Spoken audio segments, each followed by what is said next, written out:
Gloire à Dieu, gloire au Seigneur, amen, amen, amen. En tout cas, on est content de nous revoir encore et de continuer ce moment de prière devant la face de l'Éternel. Nous ne pouvons que dire merci à Dieu pour ce troisième jour. Vous voyez, les jours se grannent au jour le jour et nous allons retrouver en très peu de temps 21 jours. Et nous louons Dieu. Félicitations pour vous tous qui prenez les trains maintenant, qui entrent maintenant. Peut-être plusieurs n'avaient pas encore su. Mais pour vous qui êtes venus, en tout cas, encore une fois, je vous félicite. Je sais que vous pouvez vous sentir coupable de n'avoir pas été dans les 2 premiers jours. Mais effectivement, vous avez raté les renseignements ou les choses dont on a abordé. Mais nous pouvons continuer à partir d'ici et aller, et je crois qu'on va aboutir. Je loue Dieu aussi pour vous qui avez commencé dès le départ. Gardons les caps, allons jusqu'au bout. Nous allons prier le Seigneur pour qu'il nous guide dans cette étude. Et j'ai appris qu'on a des problèmes pour les images, donc vous ne pouvez que me suivre par l'audio. C'est vraiment dommage, mais bon. L'essentiel, c'est que la parole de Dieu n'est pas liée. Aujourd'hui, nous avons la possibilité d'écouter cette parole instantanément pendant que je prêche à des milliers de kilomètres, pratiquement 15 000 kilomètres de chez vous, et vous l'écoutez instantanément. Mais je peux imaginer l'apôtre Paul, quand il était à Rome, et les frères qui étaient à Antioche, à Jérusalem, à Galate, à Philippe, à Colosse. Quand il écrivait des lettres, c'était des mois et des mois après qu'il recevait ces lettres-là. Donc, du moins, la parole de Dieu n'est pas liée, elle est d'actualité, elle est vivante. Nous allons prier que Dieu bénisse ces moyens que nous utilisons afin que cette communication nous soit favorable. Père, nous te disons merci pour la grâce que tu nous fais encore une fois de nous retrouver en famille. Pour ce temps, ô Dieu, que nous avons consacré à toi pour les jeûnes et la prière. Merci, ô Dieu, pour toute la famille de la restauration dans le monde entier qui s'unissent à nous dans ce moment de prière. Nous demandons, Seigneur, que ton esprit nous guide, afin que nous recevions de ta part, ta parole, tes directions, Seigneur. Mais surtout que nous puissions prononcer des choses, nous pouvons dire des choses devant toi qui te seront agréables et que nos vies te soient agréables. Et surtout, que tu nous écoutes et que tu nous exauces. Nous te prions ici, Seigneur, sachant que tu béniras les moyens que nous utilisons maintenant et tu nous béniras en tant qu'instrument que tu as utilisé. Glorifie-toi, Père, au nom de Jésus, notre Sauveur et Seigneur. Amen. Amen. Gloire à Dieu. Donc, je disais que nous sommes aujourd'hui au 3e jour. Notre texte de base, en fait, notre texte va avec le thème de l'année, année des exploits, 2016, l'année des exploits. Le psaume 160, verset 14 dit « Avec Dieu, nous ferons des exploits ». Et nous avons découvert que nous ne pouvons pas réussir tous ces exploits-là sans le secours de l'Éternel. Nous comptons sur lui et nous attendons tout de lui. Et je crois que c'est une très bonne chose pour nous de compter sur lui. Et c'est la raison pour laquelle nous nous engageons dans ce temps de prière. Nous pouvons dire, Seigneur, de nous-mêmes, nous ne réussirons pas, mais nous attendons tout de toi. C'est toi qui nous aideras à réussir. Et avec toi, nous voulons tout faire. Nous voulons commencer cette année et même pour les années qui vont venir. Donc, c'est pour ça que ce moment de jeûne a été décrété pour manifester officiellement, en fait, solennellement en tant que communauté entière, que nous comptons sur l'Éternel. Nous nous abandonnons à lui et nous voulons le voir agir. 21 jours de jeûne et aussi pour nous une occasion de nous instruire les uns les autres. En ce temps de communion fraternelle, nous prions et nous demandons, nous faisons des prières communautaires, sachant que chacun de nous prie chez lui. Mais les quelques heures que nous voyons, nous nous renvoyons ensemble, nous pouvons prier ensemble en tant que communauté. Et je disais que, donc, ce temps aussi est basé sur un texte important, en ce qui me concerne, parce que nous aurons beaucoup d'autres intervenants, Pour moi, les textes d'Ésaïe 58 est les textes qui nous aident à découvrir les vrais jeunes, les genres de jeunes que Dieu veut que nous puissions avoir. Et sur ça, donc, j'aborde la notion de ce qui peut gêner ton jeûne. Donc, ce qui peut gêner ton jeûne, c'est-à-dire ce qui peut empêcher, rendre mauvais, mal faire tourner la chose, que ton jeûne ne puisse pas avoir le résultat qu'il faut. Donc, et nous étudions ces choses pour que cette fois-ci, en tout cas, Dieu nous exauce et que, pas seulement cette fois-ci, pour le reste de notre temps, nos jeûnes seront agréables. Jésus, en commençant son ministère, a mis en garde des dangers qu'on peut exercer des pratiques religieuses comme donner les offrandes et prier, jeûner, mais qui ne soient pas agréables devant le Seigneur. Des choses qui peuvent amener seulement à avoir une gloire personnelle ou se faire attirer pour montrer aux gens que moi aussi, je donne l'argent. Moi aussi, j'aide les pauvres. Moi aussi, j'ai prie. Moi aussi, je jeûne. Et nous avons tenté de voir qu'il y a effectivement des préalables qu'il faut mettre en place. L'Éternel veut, en fait, nous voulons que l'Éternel nous écoute. Quand nous mortifions notre cœur, notre corps, notre âme, nos biens, nos vies, quand nous nous sacrifions, nous abandonnons, nous refusons des choses. Je n'étais pas là pour définir dans le détail les jeûnes. J'ai dit, en général, les jeûnes, c'est le fait de s'abstenir de manger, le fait de ne pas déjeuner. Donc, et tous ces sacrifices que nous pouvons faire, qui peuvent entrer dans le domaine de manger, de boire, de la vie sexuelle, conjugale, du travail, donc toutes ces choses-là, si nous les faisons, nous voulons voir Dieu répondre à ça. C'est pourquoi les gens dans les Aïe 52 disent pourquoi mortifier notre cœur, pourquoi souffrir, mortifier notre corps si tu ne vois pas, si tu n'entends pas. Et l'Éternel répond, voici les problèmes. Quand vous jeûnez, voilà ce qui arrive. Et voici le genre de jeûne que je voudrais attendre de vous. Donc, c'est ça que nous tentons d'étudier pendant ces jours ici. Hier, j'ai donné quelques éléments pratiques. Nous savons que les plus grands obstacles, celui qui s'arrangerait à nous créer des problèmes pour que nous ne puissions pas gêner, c'est le diable. Il a fait avec Jésus, il a tenté d'empêcher que Jésus jeûne, son jeûne soit un succès. Quand il gênait, il a été tenté. Après le jeûne, il était tenté. Nous avons découvert que le diable peut utiliser beaucoup de méthodes, de choses, des trucs pour nous empêcher d'abord de s'engager dans les jeûnes, ou alors quand nous jeûnons de faire que la pratique ne soit pas correcte. Donc c'est le diable. Même quand nous disons qu'il y a des problèmes de mauvaises relations, des situations difficiles avec les gens, le fait de couper les jeûnes, manger, faire quelque chose en attendant, être distrait, tout ça c'est le diable qui est à la base avec ses démons et ses agents pour empêcher les enfants de Dieu de passer ce temps de jeûne. C'est un moment important. Et le diable connaît son importance, c'est pourquoi il tente de nous bloquer. Et nous avons aussi découvert qu'il y a nous-mêmes, il y a des choses comme de mauvaises motivations. On est mal motivé, il y a des gens qui gênent pour faire du mal, pour montrer aux autres. Jésus a même dit qu'il y a des gens qui gênent pour que les gens voient qu'ils sont capables de gêner. Donc, vous-même, toi-même, tu peux être un obstacle, tu peux gêner ton temps de jeûne.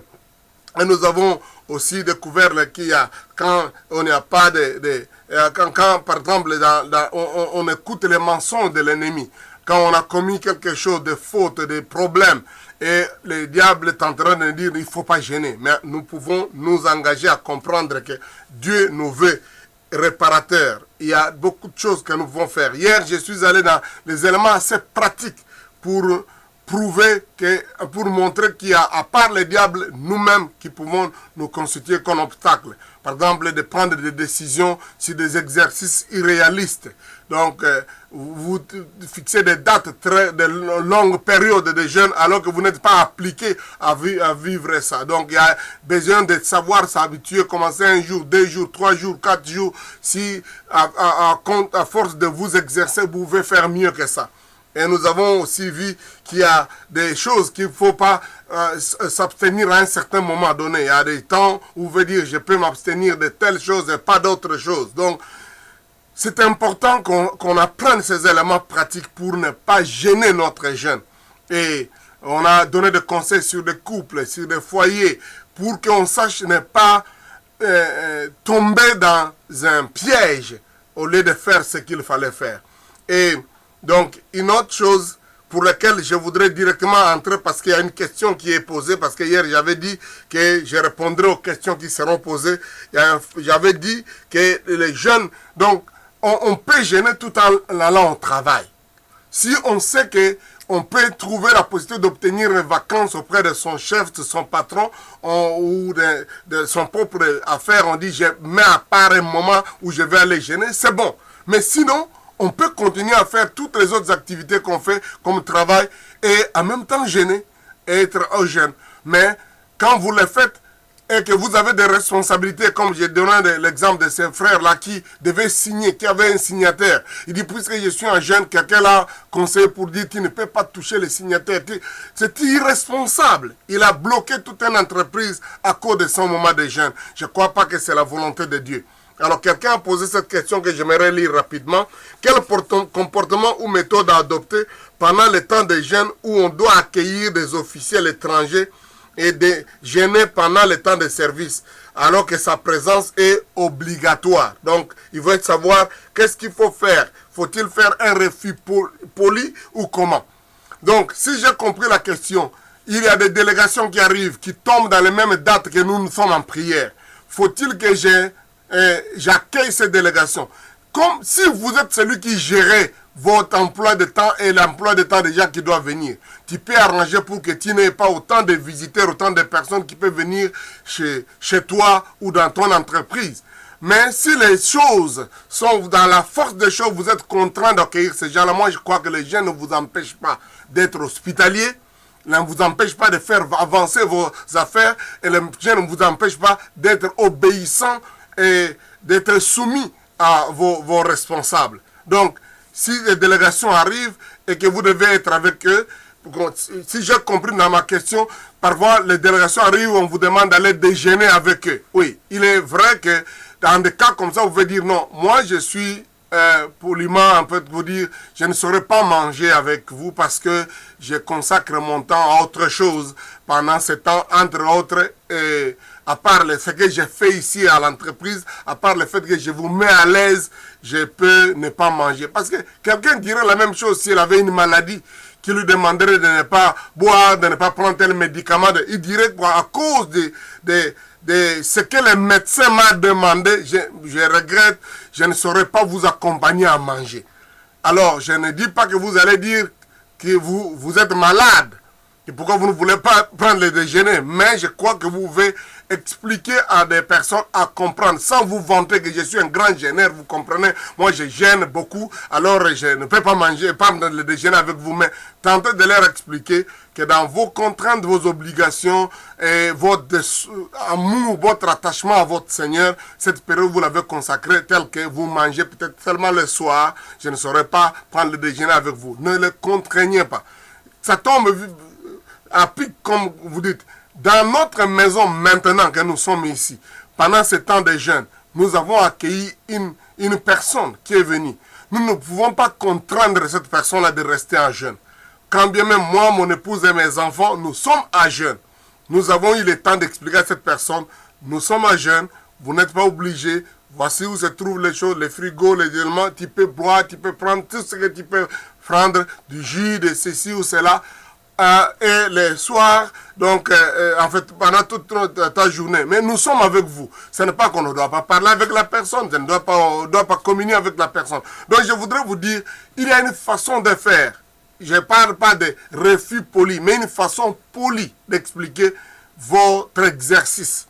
Pourquoi vous vous comportez comme vous vous comportez pendant ce temps. Parce qu'il faut veiller que effectivement votre travail ne soit pas un prétexte pour que vous ne puissiez pas gêner et prier. Et parce que sinon nous aurons à travailler toute la vie. Nous aurons à travailler toute la vie. Beaucoup de choses à faire doivent tourner pendant que nous voulons aussi développer cette communion avec le Seigneur. Donc ça c'est l'une des choses que j'avais évoquées hier. Et voilà une question pratique qui est donnée. Je pense, si vous pouvez expliquer à une ou deux personnes ou peut-être à cette délégation qui est là d'une façon bien. Et je ne crois pas que les gens vous tiendront rigueur là-dessus. Ils comprendront Et ils verront aussi votre hospitalité, votre façon de vivre avec eux, votre, comme on dit, attachement à ça.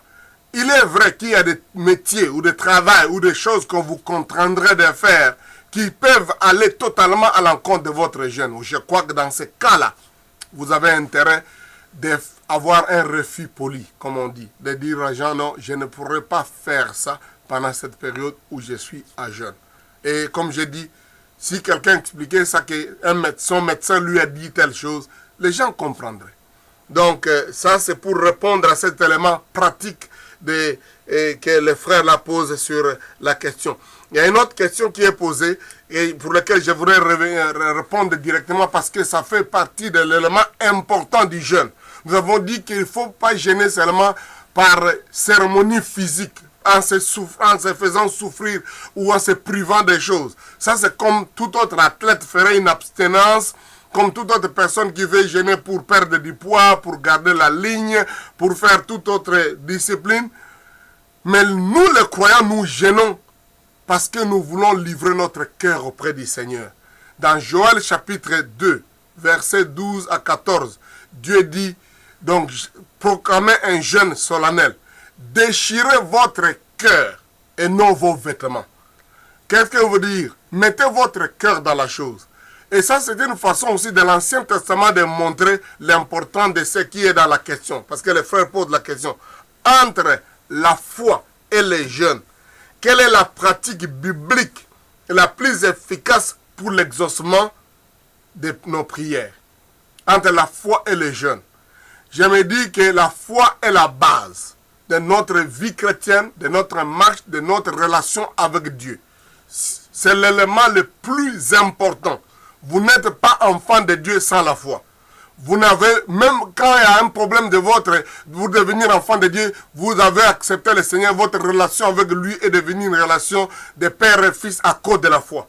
Même s'il y a des problèmes de votre communion, il y a eu un problème du péché ou des choses, vous sentez, vous affaiblissez dans votre façon, dans votre attachement devant Dieu et vous gênez pour ça. C'est en fait la foi qui vous pousse à vouloir renouer cette communion. Donc la foi reste la base.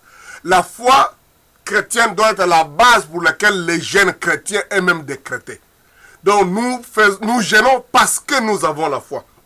Nous prions parce que nous avons la foi que Dieu va exaucer, Dieu va répondre. Nous, dans le moment de prière ou le moment de jeûne, nous parlons à Dieu parce que c'est la seule possibilité d'entrer en contact avec Dieu, c'est par la foi. Donc la foi reste la base de toute forme de prière et toute forme de relation que tout enfant de Dieu ou disons tout être humain doit avoir avec Dieu. Ce qui fait que prier sans avoir la foi, c'est un exercice vain. Jeûner sans avoir la foi, c'est un sacrifice inutile. Vous avez besoin de garder la foi. Le jeûne peut être en réalité une expression de votre foi. C'est-à-dire vous l'exprimez parce que vous jeûnez, parce que vous croyez que Dieu va répondre. Et au fait, nous jeûnons aussi parce que nous croyons que Dieu veut que nous utilisions cette méthode-là pour qu'il nous exauce. C'est pour dire que la foi reste la base. Donc, vous jeûnez parce que vous croyez. Et je voudrais vous dire, si vous faites quelque chose sans la foi, Paul dit, donc sans la conviction, c'est un péché, c'est inutile, c'est un exercice vain. Restons attachés à la foi. La foi est la base.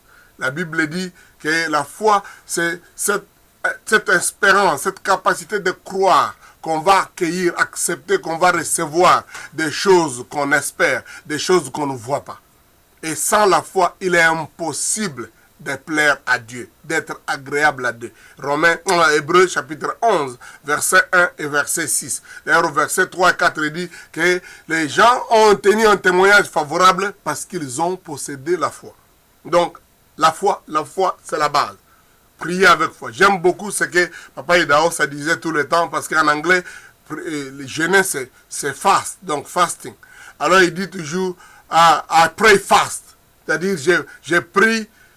Dans cette phrase, elle veut dire, j'ai pris et j'ai fait le jeûne. Mais en même temps, cette phrase veut dire, j'ai pris vite, rapidement. Il dit, parce que à cause de ma foi, il y a une accélération dans l'action de Dieu. Donc, après fast, Hier, je vous avais dit que les jeunes peuvent être même comme une façon de faire pression, d'activer, d'accélérer. Donc, la foi, mes frères, c'est très important pour se voir exaucer nos prières. Mais je voudrais aller rapidement par ce que je voudrais aborder aujourd'hui en continuant notre thème sur ce qui peut gêner notre jeûne, qui peut gêner votre jeûne. Donc, j'aimerais lire avec vous un texte de notre étude d'aujourd'hui, Zacharie chapitre 7. Zacharie chapitre 7. C'est tout le chapitre qui est intéressant. Donc, c'est bon quand vous prenez tous les chapitres de Zacharie, ça vous donne une idée de... Excusez-moi, tablette dérange. Oh my God. Oui, peut-être il faut que je lise avec ma vieille Bible. Ah, vous comprendrez, excusez, parfois on veut les nouvelles technologies, mais bon, l'âge, peut-être pas l'âge. Je ne sais pas qu'est-ce qui s'est passé pour que ça ne s'allume plus. Bon, mais Zacharie chapitre 7, j'aimerais lire maintenant avec toi la Bible. C'est à 14 versets. Donc je voudrais que nous puissions prendre tous les 14 versets de ces chapitres. La 4e année du roi Darius, la parole de l'Éternel fut adressée à Zacharie le 4e jour du 9e mois, qui est le mois de Kislev.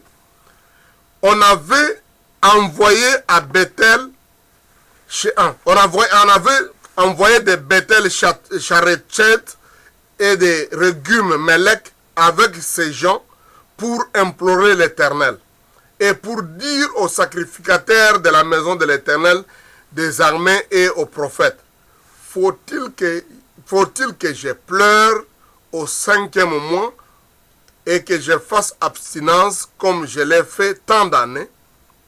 La parole de l'Éternel des armées me fut adressée en ces mots: dis à tout le peuple du pays et aux sacrificateurs: quand vous avez jeûné et pleuré au 5e et au 7e mois, et cela depuis 70 ans, et c'est pour moi que vous jeûnez, et quand vous mangez et buvez, n'est-ce pas vous qui mangez et qui buvez? Ne connaissez-vous pas les paroles qu'avait proclamées l'Éternel par les premiers prophètes, lorsque Jérusalem était habitée et tranquille avec ses villes à l'alentour, et que le midi et la plaine étaient habités?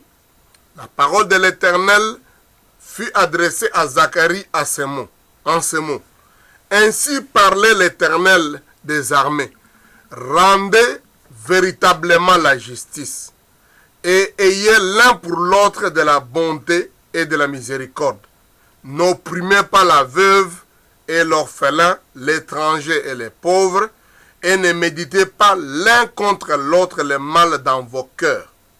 Mais ils refusèrent d'être attentifs et ils eurent l'épaule rebelle et ils endurcirent leurs oreilles pour ne pas entendre.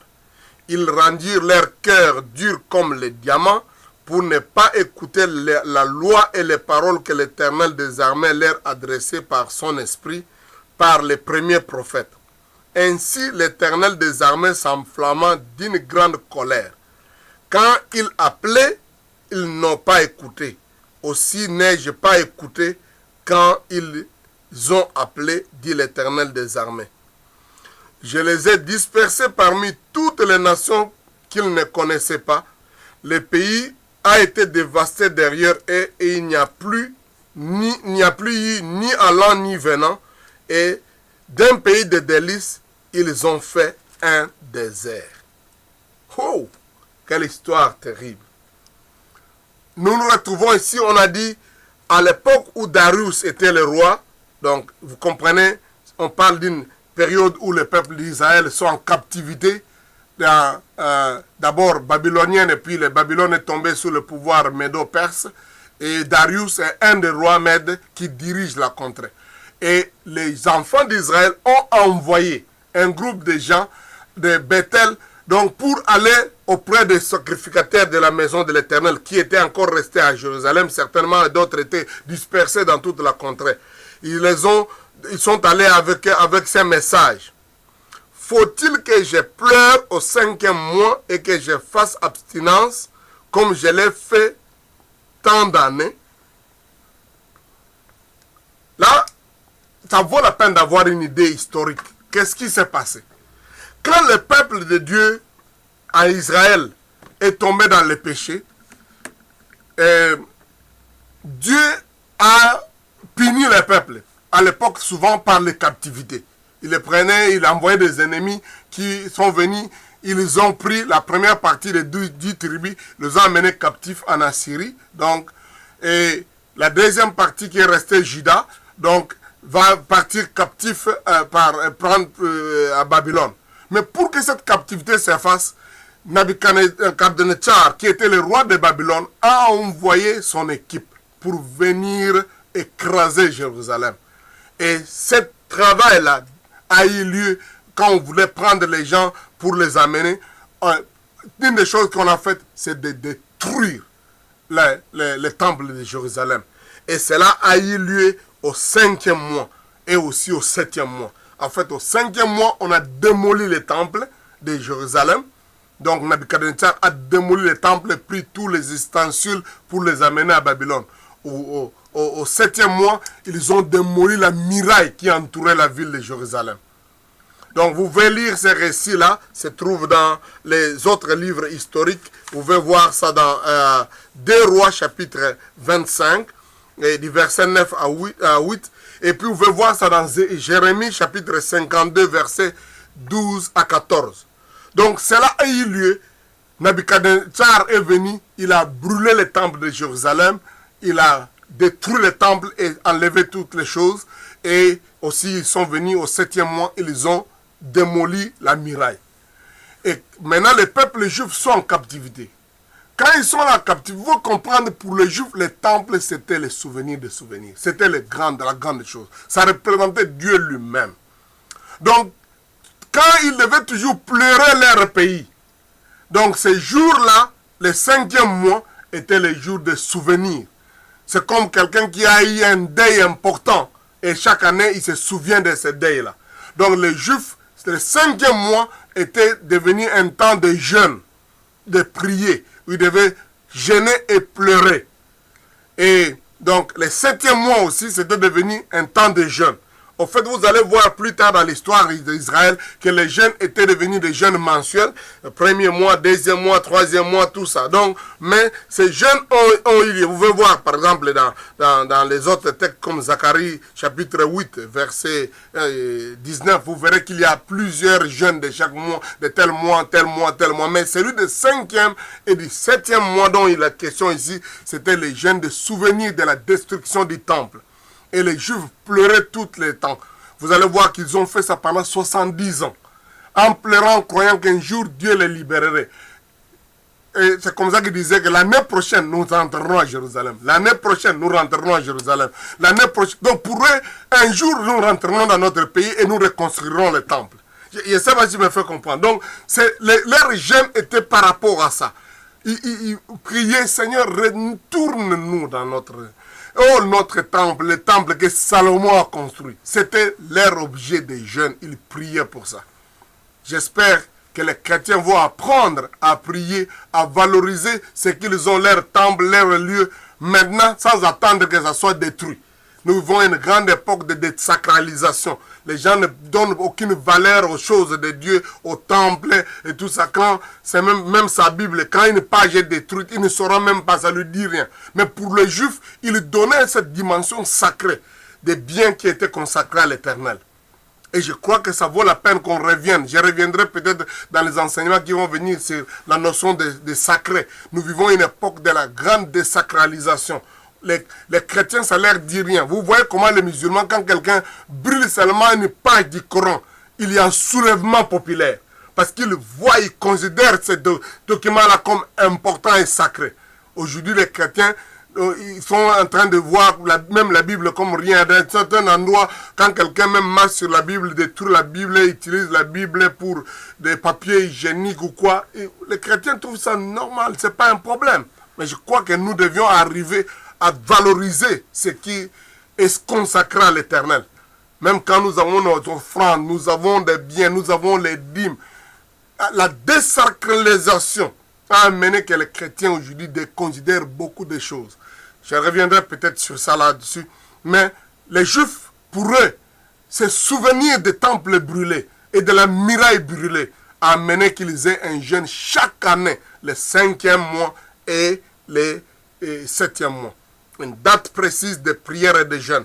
Et ces prières-là, il les faisait quoi? La Bible dit il pleurait et il s'abstenait. L'abstinence était au point où, si vous lisez l'histoire, vous allez voir au chapitre 12, versets 12 à 14, parce qu'il a posé la question, dois-je, c'est mieux que vous lisez, faut-il que je pleure au 5e mois et que je fasse abstinence, et que, comme je l'ai fait autant d'années?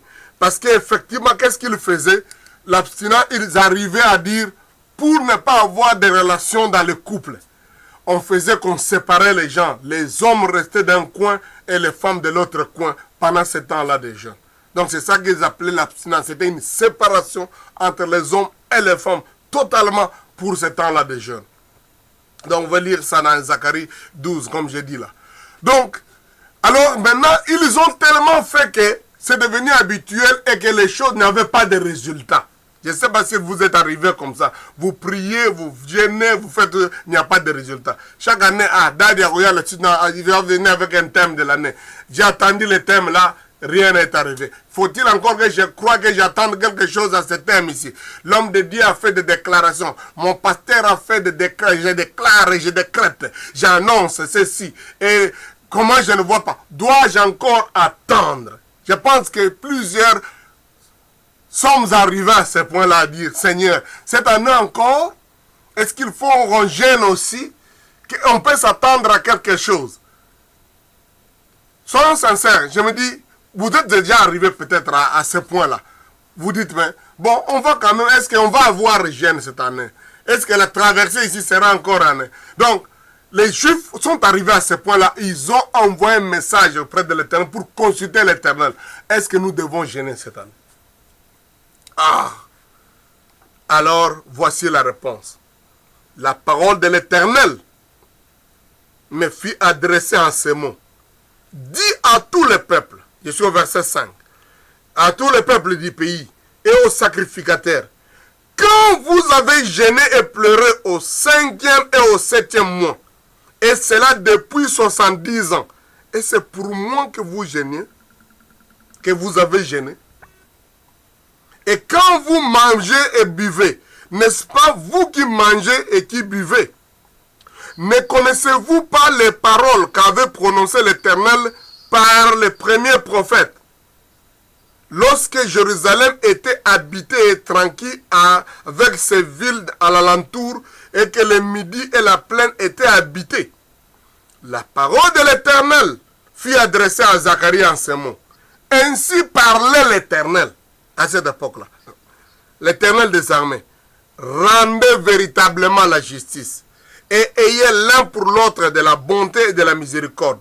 N'opprimez pas la veuve et l'orphelin, l'étranger et les pauvres, et ne méditez pas l'un contre l'autre le mal dans vos cœurs. Mais ils refusèrent d'être attentifs, ils irent le pôle rebelle et ils endurcirent leurs oreilles pour ne pas entendre. Ils rendirent leur cœur dur comme les diamants pour ne pas écouter la loi et les paroles que l'Éternel des armées leur adressait par son esprit, par les premiers prophètes. Ainsi l'Éternel des armées s'enflamma d'une grande colère quand il parlait et ils n'ont pas écouté.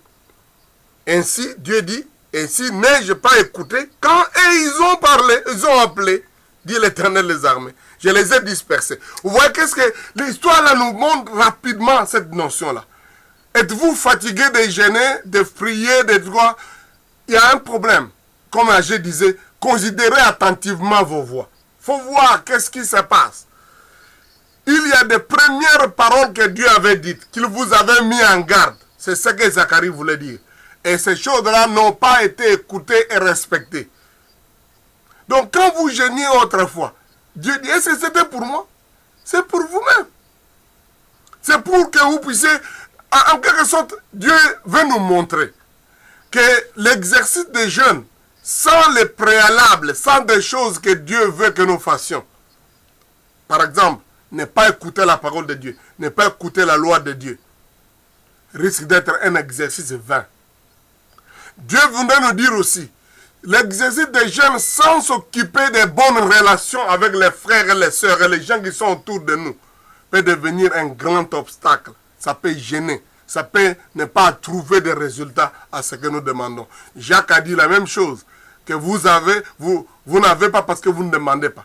Il dit, mais vous demandez, vous ne recevez pas parce que vous demandez mal. Pourquoi? Pour satisfaire vos propres désirs et aussi vous vous querellez, vous êtes en conflit les uns avec les autres. Jacques chapitre 4, versets 1 à 5. Vous voyez cette dimension-là, elle est et dans l'Ancien et dans le Nouveau Testament. Dieu veut que nous puissions d'abord régler nos relations avec Dieu, avec lui, et aussi régler nos relations avec les semblables, avec les autres. C'est ça que Dieu voulait dire, c'est ça que je voulais qu'on invoque aujourd'hui. Qu'est-ce qui peut gêner nos temps de prière? Ces gens ont prié comme ça, ont gêné comme ça pendant 70 ans. Dieu leur dit, ce n'est pas un problème de savoir gêner, d'avoir gêné ou pas. Faut-il continuer à faire ça ou pas? Mais il faut d'abord voir, qu'est-ce que Dieu vous avait dit à l'époque? Chacun de nous a besoin de revenir là où vous avez écouté la voix de Dieu. Et comment vous avez réagi. La Bible dit, c'est lui qui refuse l'instruction, priera et criera, et il ne sera pas écouté. Quand Dieu nous a donné les instructions, nous a dit ce qu'il faut faire, la Bible dit, c'est lui qui refuse d'écouter la loi de l'Éternel, même sa prière est une abomination. C'est-à-dire sa prière est inutile. Dieu dit, c'est en vain que vous criez, vous priez, vous demandez, il dit, vos prières me fatiguent. Vous donnez les sacrifices, j'en ai marre de ça, je n'ai plus besoin de ça. Il dit, allez à Bethel, péchez et péchez davantage. Priez, faites des sacrifices, mais c'est rien. Parce que vous refusez d'obéir aux lois de l'Éternel. Nous vivons une époque où les gens prient, surtout nos frères au Congo. Prière na prière, on cherche, on prie beaucoup, mais on désobéit aux Écritures. La Bible nous demande de faire des choses que nous ne voulons pas faire, mais nous voulons prier. Je crois qu'il est temps qu'on revienne sur cette notion importante. D'abord, écouter les Écritures. Connaître les instructions de Dieu. Obéir à la volonté de Dieu. Pas juste prier, prier, prier, prier. Il y a des gens maintenant, parfois, qui arrivent, non, on voulait prendre le temps de la prière. Il y a quelqu'un qui nous fait passer le temps là pour prêcher, prêcher. Nous avons besoin de la prière, prière. Non, vous avez besoin de la prière, oui, la prière, il faut la connaître d'abord les instructions de la Bible. Il faut obéir à la parole de Dieu. Comment Dieu qui vous dit des choses que vous devez faire, vous ne voulez pas l'écouter, vous voulez que lui vous écoute. Attends au mogo, même si les parents. Donc l'enfant arrive là, papa, Besanga, maman, donne-moi ceci. La maman dit écoutez. Il dit non.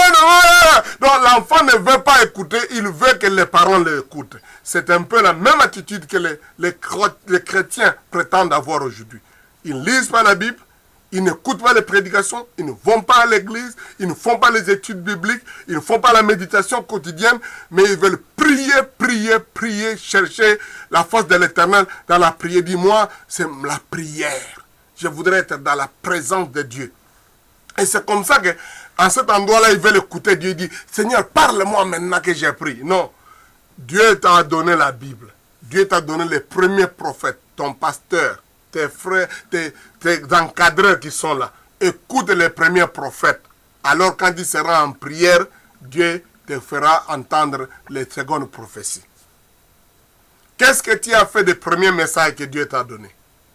C'est ça que Dieu dit. Je vous avais parlé par mon esprit, par les premiers prophètes. Par les gens là qui vous avaient dit. Mais vous avez résolu de ne pas obéir à ça.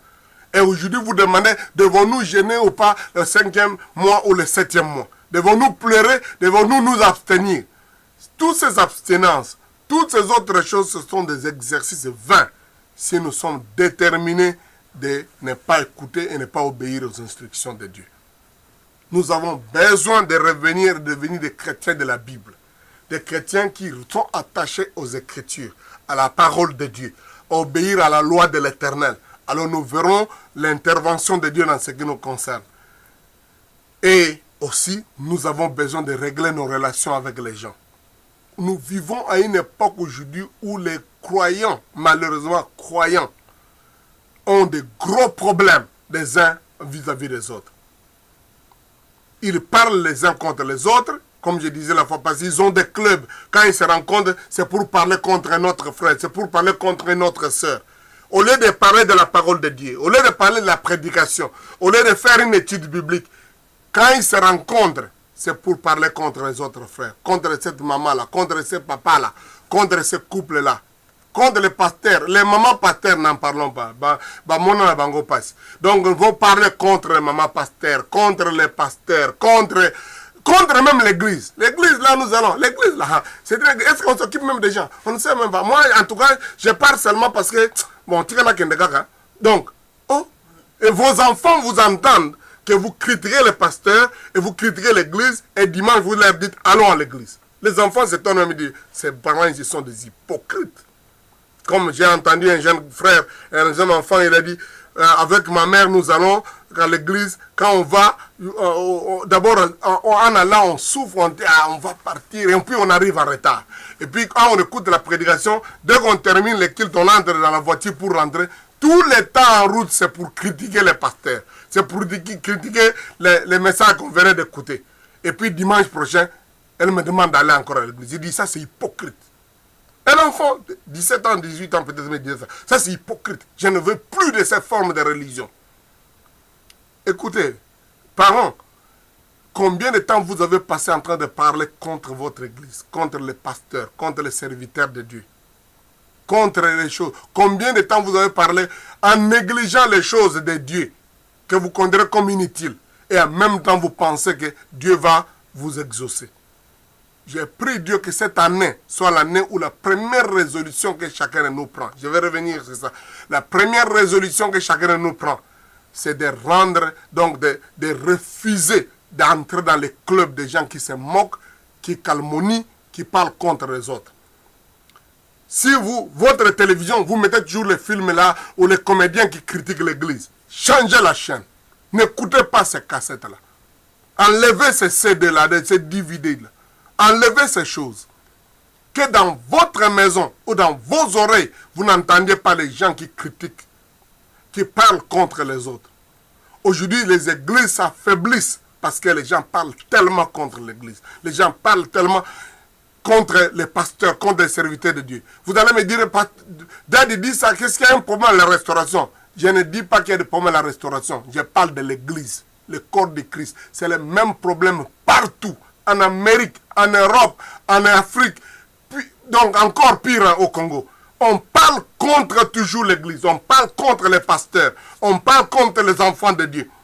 Si les pasteurs et les autres font des fautes, c'est leur problème. En fait, c'est une mauvaise chose pour eux de vivre une vie comme ça qui vous amène à trouver des fautes dans leur vie. Mais ce n'est pas votre mission d'ouvrir votre bouche pour parler contre les gens, pour parler contre les serviteurs de Dieu. Ça amène toujours la malédiction. Je disais à quelqu'un, vous voyez des fautes, il y a un tel qui a fait ceci, un tel serviteur de Dieu. Je ne suis pas en train de dire tous sont parfaits. Mais ils sont comme l'arche de l'Éternel.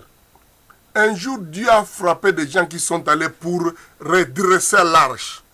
Ce n'est pas votre mission. Restez là où vous êtes. Accrochez-vous à la bonne nouvelle. Mes frères, ce que je dis, c'est un problème. Moi, ça bouge mon cœur tous les jours autour de ça. Il y a une crainte de l'Éternel qui m'envahit. En disant, il y a un problème que nous traversons, que l'Église de Christ traverse dans le monde. Une grande crise mondiale de cette liberté et facilité que les gens ont pour parler contre le corps de Christ, pour parler contre les églises, pour parler contre les serviteurs de Dieu, pour parler contre les enfants de Dieu, pour parler contre leurs frères, leurs sœurs, leurs amis. Vous faites des clubs, les gens se rencontrent. Peut-être quand vous commencez là, vous ne dites pas des choses contre eux. Mais les autres commencent à raconter. Après, tu commences à dire, Yangoko, Omoni, oui, c'est ça. J'ai toujours dit, Paul n'a jamais frappé Jésus. Il n'a jamais donné un coup de gifle. Il n'a insisté que là où on était en train de lapider Étienne. Il n'a insisté que là. Il regardait les habits d'Étienne qui étaient à côté. Jésus, quand il a rencontré, il a dit, Saul, Saul, pourquoi me persécutes-tu? Quand quand il voit les autres qui parlent contre les serviteurs de Dieu, comme les autres enfants de Dieu, contre notre frère ou contre notre soeur, toi tu t'étais, tu observes pour Jésus-Christ, tu es aussi en train de les persécuter. Soit tu dois mettre en garde ces gens-là pour dire, taisez-vous, vous ne devez pas continuer à parler contre ces frères-là, contre cette soeur-là, contre mon pasteur. Si vous ne faites pas ça, quittez cet endroit-là. La Bible dit, heureux l'homme qui ne marche pas selon le conseil des méchants, qui ne s'arrête pas en compagnie des moqueurs, qui ne s'assied pas en compagnie des moqueurs et ne s'arrête pas sur la voie des pécheurs. Comment vous vivez? Comment vous gardez votre chaîne de la radio ou de la télévision là où quelqu'un est en train de parler de bêtises contre Jésus-Christ et contre l'Église? Même s'il est pasteur, changez la chaîne, quittez. Il parle contre les autres, quittez. Abandonnez ces choses. Si quelqu'un enseigne des faussetés, de fausses doctrines, changez. Si c'est une cassette, arrêtez ça, levez ça dans votre voiture. Ne passez pas le temps d'écouter des bêtises qui vont vous déranger. Écoutez la bonne nouvelle. Écoutez les bons messages. Si vous êtes à l'internet, aujourd'hui à l'internet, si vous allez vous Google seulement les faux pasteurs ou les faux prophètes, vous allez voir, YouTube va vous bombarder autant de choses. Parce qu'il y a des gens qui ne font là qu'en train de parler de mal. Et vous allez trouver donc des choses qui vont vous dire parfois qui ne sont même pas vérifiables. Et vous aurez en difficulté, vous aurez crié, Benny Hinn c'est un faux, Tiny Jack c'est un faux pasteur, Billy Graham c'est un faux pasteur, Sonny Mukwenza, lui n'en parlons même pas, il est déjà perdu. Donc ils vont vous inventer autant de choses. Je ne dis pas que les pasteurs doivent se permettre de vivre n'importe comment. J'ai fait un effort personnellement, comme tous les autres, je crois que Dieu les aide et nous aide, mais nous vivons une époque où le monde des ténèbres s'est enflammé, s'est engagé pour parler contre les chrétiens, pour parler contre l'Église. Et il est temps que nous puissions prendre une discipline personnelle pour dire, Seigneur, moi je ne peux pas faire ça. Vous critiquez les frères. Au nom de la délivrance aujourd'hui, combien de gens sont déclarés sorciers? Oh mon Dieu.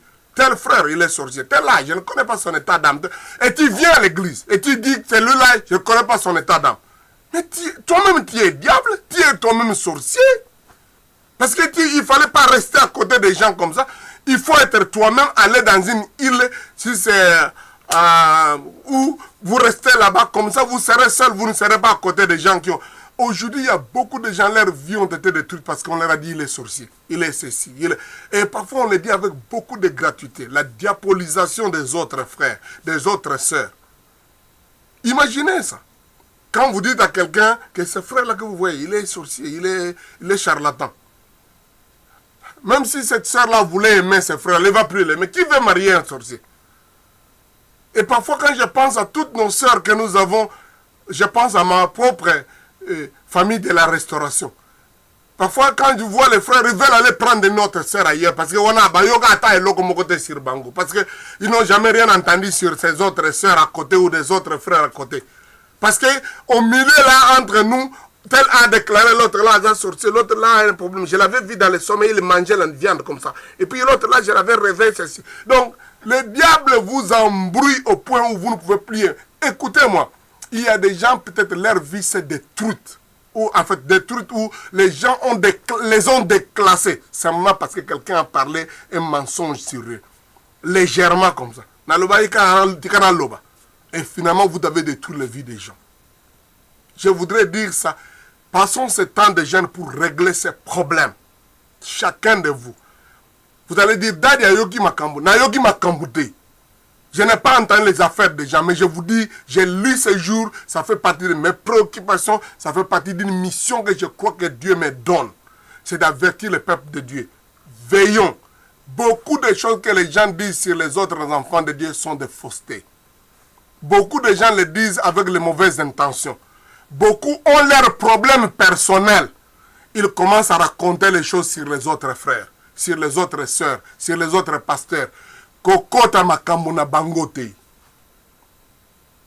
Parfois, frère Wana a boyé libala. Comme ça, bandego va contre hier. Frère Wana, au moni à la diable, famille na bango, bazana ba comme. Non, alors vous t'embrouillez. Sœur Wana a boyé, donc n'a pas accepté cet engagement, ou bien les avances qu'il a pour peut-être sœur, ne sait pas. Alors, comment dire? Des sœurs, quand vous voyez des sœurs comme ça, qui parlent comme ça, il faut veiller parce qu'il y a des choses dans leur cœur. Il y a des choses. Quelles choses? Il y a des choses. Quoi? Et comme tu as mis ça dans la tête d'un frère qui pouvait penser à cette sœur-là, c'est fini. Ces frères-là commencent à se dire, en tout cas, Seigneur, en tout cas, tu n'envoies pas de ce côté-là. Et vous allez laisser cette sœur-là rester longtemps, vieillir, personne ne la prend en mariage. Parce que toi, dans ta bouche, tu as dit des bêtises au sujet de cette sœur-là. Et il y a une vie de quelqu'un qui a été détruite, qui prie tous les jours, Seigneur. Nga penza Seigneur, masque. Il y a vieillesse. Non, vous n'avez pas de masque de vieillesse. Il y a un faux frère, il y a une fausse sœur qui a dit des bêtises sur vous et qui a brouillé la vie, ta vie, la vue des autres vis-à-vis de vous. Donc il ne peut pas vous voir correctement. Il ne peut que vous voir par rapport à ces fausse image, cette fausse image que l'autre a dite. Parfois de mauvaises intentions ou parfois légèrement. C'est pourquoi Jésus disait, à la fin des temps, les gens rendront compte des paroles inutiles qu'ils ont prononcées sur les autres. Et je crois que s'il y a une parole inutile qui fait beaucoup de dégâts aujourd'hui dans le corps de Christ et en particulier parmi les Congolais, c'est Moutouana Zandoki. Ce type-là, il est sorcier. Tel terre-là est sorcier. Moana Zandoki. Quand vous dites ça, vous avez détruit la vie de cet enfant. Personne n'acceptera cet enfant. Toute personne qui voudra s'approcher de cet enfant, les autres vont dire, on nous a déjà donné l'avertissement. Regardez les gestes. Pendant qu'elle suit là, les messages, tu vois comment il est en train de bouger les lèvres. Ça doit être la sorcellerie. Il y a un problème. Je ne dis pas qu'il n'y a pas de sorciers. Je ne dis pas qu'il y a des gens qui sont pas... je ne dis pas qu'il n'y a pas de gens méchants, mauvais. Mais la légèreté avec laquelle vous avez déclaré des choses sur des gens a détruit l'image de ces personnes. Il y a des endroits où c'est difficile de corriger. Aujourd'hui, nous sortons de ces moments de jeûne. Je sais que vous attendez que j'ai pris pour vous, mais je vous donne l'ordre, le programme. Rentrez chez vous, commence à calculer combien de gens tu as déjà tués par tes paroles. L'avenir de combien de gens tu as détruit. Parce que tu as dit quelque chose contre cette personne. Combien d'églises tu as détruit parce que tu as parlé contre les pasteurs? Combien de gens ont fui l'église à cause de toi parce que tu as parlé contre tel pasteur, tel frère, telle soeur, tel autre? Et toi, tu continues toujours à venir à l'église. Pourtant, avec ce que tu as dit, d'autres ont fui l'église. D'autres ne font plus confiance aux chrétiens. Les chrétiens, non, il ne faut pas les faire confiance. Il ne faut pas faire les affaires avec des chrétiens. Hein? Il ne faut pas faire les affaires avec les chrétiens. Tu veux faire les affaires avec les enfants du diable? Allez-y. Tu vas découvrir combien les enfants du diable sont diablotins. Donc, il est temps que l'enfant de Dieu veille sur ce que vous dites. Donc, Zacharie dit ici que moi, Dieu, je vous avais dit. Donc, n'opprimez pas les enfants. Ne méditez pas le mal l'un contre l'autre dans vos cœurs. Ne méditez. Ça, c'est 13, verset 10. Il dit, ne méditez pas l'un contre l'autre le mal dans vos cœurs. Oh mon Dieu, combien de gens ont des problèmes dans leur cœur en pensant tel frère, en pensant telle soeur, en pensant telle personne. Les mauvaises intentions. Oh, s'il a porté un bon habit, il fallait que moi je porte cet habit-là. Comment il a eu ça? Comment expliquer? Cette voiture-là, pourquoi il s'est marié avec ses frères-là? Pourquoi elle s'est mariée avec ses frères-là? Pourquoi il s'est marié avec cette soeur-là? Ça devait être moi. Tout ça, la Bible dit, considérez attentivement vos voix. Le temps est venu. Nous commençons une nouvelle année. Je voudrais que chacun de nous revienne sur lui-même. Seigneur, quelles sont mes intentions vis-à-vis de ses frères, de cette sœur, de tout ça? Qu'est-ce que j'ai dit? Réponds-toi, mets-toi en ordre. S'il y a des choses que mal réparer, va réparer, si tu peux le faire. Sinon, mets-toi en ordre avec Dieu, demande pardon, dis Seigneur, pardon. Si tu as assisté, les gens étaient là en train de causer et tu étais là, tu as dit cela, c'est ça. C'est-à-dire que tu as accepté. Et comme maintenant on se retrouve avec beaucoup de frères qui sont des menteurs. Ils ont raconté l'histoire, quelqu'un dit cela, il va dire, écoute Zalaki, il était là, j'ai entendu, il a même dit ça. Il y a des gens qui font des déclarations gratuites sur les autres. Tel a dit ça, je l'ai écouté. Non, si tu n'as pas bien écouté la chose que notre frère a dit, ne reporte pas ça. Encore moins, si tu veux reporter ce qu'un frère a dit, sois fidèle à ce qu'il a dit ou ce qu'il a dit. Ne va pas ajouter. Sinon, tais-toi, ne dis rien. Médite ça dans ton cœur, c'est suffisant. Et si la parole n'est pas bonne, effacez ça dans ton frère. Biffez ça. Tu dis, je ne veux pas croire ce que cet homme-là a dit. Il est temps que nous veillons. Mes frères, ne méditez pas le mal dans le cœur de l'autre si vous voulez gêner. Sinon, vous allez gêner le 5e mois et le 7e mois pendant 70 ans. C'est ça que Dieu voudrait dire ici. Nous avons intérêt d'être prudents, d'être sages. Nous vivons une époque. Si moi je devais condamner tout ce que les gens disent sur moi, et parfois il y a des choses que les gens peuvent dire sur toi, tu ne sais même pas comment corriger ça. Ça commence tellement à te faire mal au cœur. Il y a quelques temps avant qu'on commence ce temps de jeûne, j'avais dit, je vais mettre... Il y a une situation qui me fait mal au cœur parce que j'ai entendu une histoire que je ne peux pas tolérer, je ne peux pas faire passer. Que les gens ont raconté sur moi. Ils ont raconté que je suis allé parler à un pasteur d'une autre communauté pour qu'il quitte la communauté. Il quitte leur église. Il dit, moi, Sonny Mukwenza, j'ai dit ça? Où? Comment? Je me suis dit, je calcule moi-même. Est-ce que ce frère-là vraiment, parce que la communauté la raconte ça, oh non, tu vois, il y a eu telle église, telle notre paroisse a quitté parce que Sonny Mukwenza dit, moi? Non, j'ai dit, non. Je dois vérifier ça quand même. Quand j'ai vérifié, les gens disent, oui, les gens ont fait même une réunion dans la communauté pour dire effectivement, c'est Sonny Mukwenza qui a fait partir cette pasteur-là. J'ai dit, alors là, il faut que je puisse vérifier. Parce que, ce pasteur-là, je ne l'ai jamais, le pasteur de cette église-là, je ne l'ai jamais vu depuis 2000, peut-être 2007, 2006.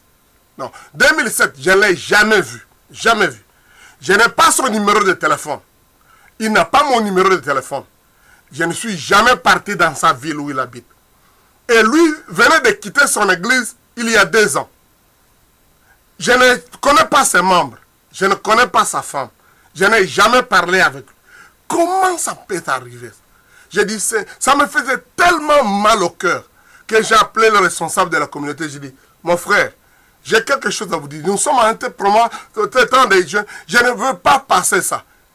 Est-ce que c'est vrai que vous avez appris et que vous avez dit dans votre communauté que moi, j'ai conseillé tel pasteur de quitter votre communauté? Il dit oui. On a fait une réunion. Nous sommes arrivés à cette conclusion-là. On nous a dit ça, que c'est comme ça. Mais j'ai dit, mais il fallait m'appeler, me dire. Non, j'ai écrit que je ne peux pas vous parler parce que tellement on nous a dit ça, nous étions tellement choqués par la chose. J'ai dit, ouh, c'est grave. J'ai dit, mon frère, je vais te dire, ce pasteur-là, je n'ai pas son numéro de téléphone. Depuis 2007, je ne l'ai jamais entendu, je ne l'ai jamais vu. Je n'ai jamais parlé avec lui. Il n'a pas mon numéro de téléphone. Je n'ai pas parlé avec sa femme. Il dit, oh, j'ai dit oui, les preuves sont, je ne connais rien. Il dit, oh, vraiment, excusez-nous, c'est terrible. Les gens racontent n'importe quoi sur les gens. Et c'est parfois difficile. Ça, j'ai quand même eu le temps, comme on dit, de corriger, de mettre dans l'hangar. Mais il y a des gens qui peuvent raconter des choses sur les gens. C'est incroyable. Parfois difficile à vérifier. Difficile à vérifier. Mes frères, nous devons veiller. Le corps de Christ souffre, traverse des choses. Parce que les chrétiens eux-mêmes, entre eux, les enfants de Dieu, ceux qui sont supposés être des gens de cœur pur, sont en train de répandre des choses qui ne sont pas correctes entre eux. Ils disent n'importe quoi. Veillons sur ça. Je voudrais que ce temps de jeûne de cette année, chacun commence. Là où vous êtes dans l'église, vous êtes. Si vous êtes membre de l'église de la restauration, ou même vous êtes venu seulement, quelqu'un vous a invité, vous avez écouté ça, que ça commence à être le premier devoir. C'est de mettre en ordre toutes les paroles que vous avez dites sur les autres. Si vous avez dit ça sur votre beau-frère, beau-fils, belle-sœur, grand grande sœur, grand frère, oncle, vous avez dit ça sur un autre frère légèrement, répands-toi devant l'Éternel. Ça dérange et ça peut gêner votre temps de prière. Si vous avez dit ça contre un autre frère, contre une autre sœur en Christ, vous avez fait ça contre Christ. Si vous avez fait ça contre les serviteurs de Dieu, vous avez fait ça contre Christ lui-même. Ne pensez pas que c'est léger. Prenez le temps, veillez, parce que l'ennemi va exploiter ça pour détruire la vie de Dieu, les enfants de Dieu. Dieu est bon, il est miséricordieux. Il veut faire grâce au peuple de Dieu. Mais moi je crois qu'il y a un grand problème que l'Église traverse, c'est l'Église elle-même qui fait tout ça. C'est les membres de l'Église, c'est les frères et sœurs qui parlent contre les autres frères, qui volent la bénédiction des autres, en fait, qui détruisent la bénédiction des autres en détruisant, en parlant négativement des autres. Dieu peut-être vous donnera le temps de vous mettre en ordre. Et c'est mieux que vous preniez ça maintenant, au lieu d'attendre que ça se fasse dans des circonstances compliquées. Donc, je ne veux pas évoquer ici des situations qui sont personnelles ou quoi, mais je voudrais vous dire, ce sont des choses qui arrivent. Ça est en train de se faire dans les milieux des frères, dans les milieux des enfants de Dieu. Regarde-toi toi-même, regarde devant l'Éternel, comment est ta vie. Et c'est ça les jeunes que Dieu attend de toi. Mettre ta vie en ordre avec les autres.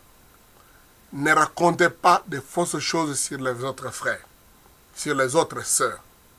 Ne jalousez pas les gens. Ne méditez pas le mal contre les autres. Si quelqu'un vous a fait le mal, libérez-les. Laissez-les. Pardonnez-les. Jésus a dit, pardonnez-vous les uns les autres. Pardonnez ceux qui vous ont offensés. Si vous ne pardonnez pas ceux qui vous ont offensés, dans Matthieu 6, que nous avions lu hier, c'est dans la série des choses qui entrent dans les jeûnes. Au fait, Jésus a dit ça avant de parler du jeûne. Je vais relire ça rapidement. Matthieu chapitre 6. Pardonnez, pardonnez, pardonnez. C'est très important. Une minute. Matthieu 6. Vous vous souvenez, j'avais lu du premier verset jusqu'au verset 18 en parlant de jeûne. Mais je ne vais pas aller dans tous les autres détails. Prenons seulement à partir du verset 14. Si vous pardonnez aux hommes leurs offenses, votre Père vous pardonnera aussi. Mais si vous ne pardonnez pas aux hommes, votre Père ne vous pardonnera pas non plus vos offenses. Lorsque vous jeûnez, ne pensez pas, ne prenez pas un air triste et tout ça. Vous voyez, ce verset vient juste avant le jeûne. Les pardons. Les pardons. Pardonnez les frères qui vous ont commis des fautes. Peut-être quelques-uns d'entre vous viendront, des gens viendront vous voir après avoir écouté ces messages. Ils viendront te dire, sœur, en tout cas, je te demande de me pardonner, j'avais dit de mal de toi, tout ça. Il ne faut pas commencer à dire, ah, c'est toi qui me parlais contre moi de pousser dans la personne, je ne me prendre en mariage. Je vais devoir, non, pardonnez la personne. Pardonnez ceux qui vous confesseront, qui vous diront de mauvaises choses qu'ils avaient dites contre vous. Vous aussi. Même s'ils ne viennent pas vous voir, pardonnez-les déjà. Libérez-les. Libérez-les. N'attendez pas que ce soit des situations incontrôlables, difficiles à contrôler pour que vous puissiez demander pardon. Il y a des gens que vous avez fait du mal et parfois vous allez regretter Bakoufi. Ils sont morts. Comment vous allez arranger cette situation? Comment vous réglerez ça? Apprenez à pardonner avant. Je ne dis pas que si quelqu'un vous a fait du mal ou que vous lui avez fait du mal et qu'il est mort, il va aller en enfer. Mais tu n'as aucune possibilité de réparer parce que la personne n'est plus là. Donc il faut réparer maintenant. Il faut faire restitution. Il faut vous mettre en ordre le plus tôt possible. Et parfois, si vous ne le faites pas à temps, Dieu va vous mettre devant des situations où vous allez avoir honte. Il va vous mettre devant des situations où vous allez secouer, vous dire, oh, c'est pas vrai. Et Dieu est capable d'orchestrer des choses comme ça. Donc si les gens parlaient contre vous, priez Dieu, pardonnez-les. Pardonnez-les de tout votre cœur. Dieu s'arrangera pour que ils vous mettent dans une situation où vous aurez maintenant peut-être à vous rencontrer et à réparer les choses autrement. Mais dans votre cœur déjà, pardonnez ces personnes. Pardonnez ça. Parce qu'il y a des gens qui racontent des choses sur vous, qui peuvent dire des choses pour vous, vous ne pouvez pas justifier ça. C'est impossible. C'est tout. On ne croira pas ça. Parce que les gens ont raconté des bêtises sur vous. Donc, je sais que ça vous fait mal, parce que les gens ont dit ça, mais prenez le temps de pardonner ceux qui vous ont fait du mal. Parce que c'est la seule façon que vous en sortirez, au lieu de garder les choses dans votre cœur contre des frères et contre des sœurs. Je voudrais vraiment tenter de terminer ma leçon de ce soir avec ça. L'église, c'est un lieu où nous devons apprendre à jeûner, à prier, à marcher dans la loi de l'Éternel, selon le message de l'Éternel, mais surtout un lieu où nous devons apprendre à vivre en bonne communion avec les uns les autres. Réalisez encore Ésaïe 58. Les vrais jeunes, les jeunes que Dieu aime. Dieu dit, détache les liens de la méchanceté. Dénoue ça. Enlève cette méchanceté. Libère les gens. Ne garde pas les gens dans la servitude, dans le blocage. Ces jeunes-là vont faire que ta lumière pointe comme l'aurore. Là où les gens t'ont écrasé, t'ont embrumé, ont parlé contre toi, si tu les libères, tu les pardonnes, tu vas voir la main de Dieu se manifester dans ta vie. J'ai prié Dieu que cette année soit l'année comme ça, pour chacun de nous et pour nos églises. Mais j'ai prié aussi que tu ne sois pas dans les clubs de ces gens-là qui parlent le mal des autres. Si cette personne-là est votre ami, toute fois que vous la rencontrez, vous parlez contre les autres, aujourd'hui, je vous donne l'ordre. Détruisez cette amitié-là. Quittez ce club-là. Dites à la personne, malheureusement, quand je me rencontre avec toi, nous ne faisons que parler avec des mal des autres. Je pense qu'il faut qu'on se sépare. Tu veux aller dans ton coin, moi, toi aussi, je veux aller dans mon coin. Comme ça, nous mettrons notre vie en ordre. Si ces frères-là ou cette maman-là, surtout les mamans, oh mon Dieu, quand ils vous rencontrent, c'est toujours pour parler contre les autres. Il est temps que tu mettes fin à ça. Prenez le temps de dire aux gens, maman, sur frère tel. Ezalaki en fait le kuta, mais ezalaki to la kama le kuta moko boyka to lobaki ou bien na exagéraki na lobaki makamu ndenge edingo ozalate. Oui. Prenez le temps de mettre la vie en ordre. Je crois que c'est un devoir important pour commencer cette année. Mettons nos vies en ordre. Si tu as raconté des choses, surtout contre les serviteurs de Dieu, contre les pasteurs, oh mon Dieu, va t'agenouiller, pleurer devant l'Éternel. Seigneur, pardonne-moi. Tu as parlé contre l'église, n'importe quelle église, mais surtout l'église de la restauration. Il faut te mettre au coin là-bas, rester quelque temps avec les mains en l'air pour dire, Seigneur Jésus, pardonne-moi d'avoir parlé mal contre l'église de la restauration. Si tu as parlé contre Dr Sonny Mukwenze, tu as mon tour entre ma colonne, Nzambe, Limbisanga, Moutel, Nanzambe. Comment j'ai osé dire ça contre lui? En fait, je voulais vous dire qu'il y a des choses qu'on ne devait pas se permettre de faire. Parce que si vous dites des choses comme ça, en même temps vous demandez, Moutel, Nanzambe, semble la ponanga, mais quand la Bible dit, vous devez mettre les charbons ardents sur votre tête. Je sais que les gens ne parlent pas contre moi. À l'église de la restauration, Bolinganga, Tenza, Makasi, Dadi.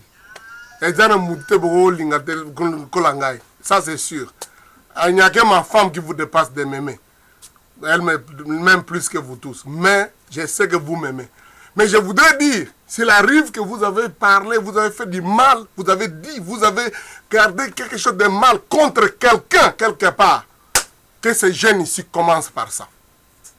Commençons par une vraie réparation profonde. Et c'est ça ma prière. Vous me demandez que j'ai prié pour vous. Non, je voudrais donner maintenant l'intention de prière. Allez, commencez à prier. C'est ça que j'entends et je veux que ça commence par là. Et je peux vous garantir, si chacun de nous s'engage à ça, nous allons voir l'exaucement de nos prières. Les gens vont dire, ces gens-là ont pris notre dimension. Qu'est-ce qui se passe à la restauration? comment ils doivent être bénis comme ça. Pam, pam, pam, pam, les choses s'ouvrent à gauche, à droite. Je sais que Dieu va vous ouvrir des portes. Il va ouvrir des portes à l'église de la restauration. On va se multiplier. On va avoir beaucoup plus de moyens si nous engageons de mettre de l'ordre dans cette situation. Seigneur, je te bénis pour ça. Ô Éternel, nous avons pleuré pendant le 5e, le 7e mois. Nous avons prié, nous avons gêné, nous avons demandé. Il y a des frères et des sœurs qui ont même quitté l'église, qui ont abandonné, qui ont parlé contre l'église, ou parce qu'on a parlé contre eux.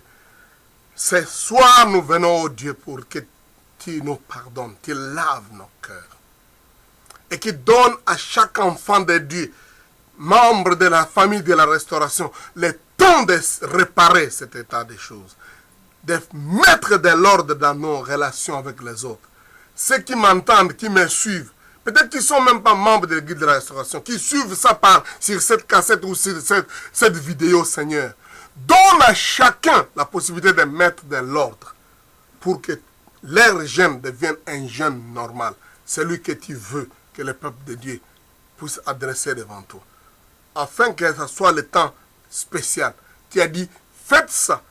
Et tout ce que je veux, que vous appliquiez la vérité, que vous viviez dans la vérité et dans la miséricorde. Que cette miséricorde accompagne chacun. Que la puissance de ton pardon déclenche les miracles que ton peuple attend et cherche pendant ce temps de jeûne. Au nom de Jésus, j'ai ainsi prié. Amen. Que Dieu vous bénisse. De bons moments de jeûne. Je sais que ça va être formidable. Que Dieu vous comble de toutes les grâces. Nous avons beaucoup de meilleurs prédicateurs, beaucoup de gens qui vont intervenir. Ma femme va prêcher dimanche. Dimanche. Ah, vous allez écouter la meilleure prédicatrice que je connais, ma femme. Elle va prêcher dimanche. Et vous connaissez vous-même, vous connaissez vous-même que les 4, donc c'est notre anniversaire de mariage, 27 ans de mariage. Et les 5, c'est mon anniversaire de naissance. Ouh! 55 ans, 5. Oh mon Dieu, ça c'est bon. Donc, il faut me dire bon anniversaire. Et j'attends que ce bon anniversaire soit bon. Bon anniversaire. Nadad. Que Dieu vous bénisse. En tout cas, je vous aime. C'est merveilleux d'être parent d'une famille comme la restauration. Et je sais que nous passons de très bons moments de jeûne. Que le Seigneur vous bénisse. Écoutez toutes les prédications des gens qui vont intervenir, mais passez ce temps dans la prière. Que ce soit un temps pas comme les autres.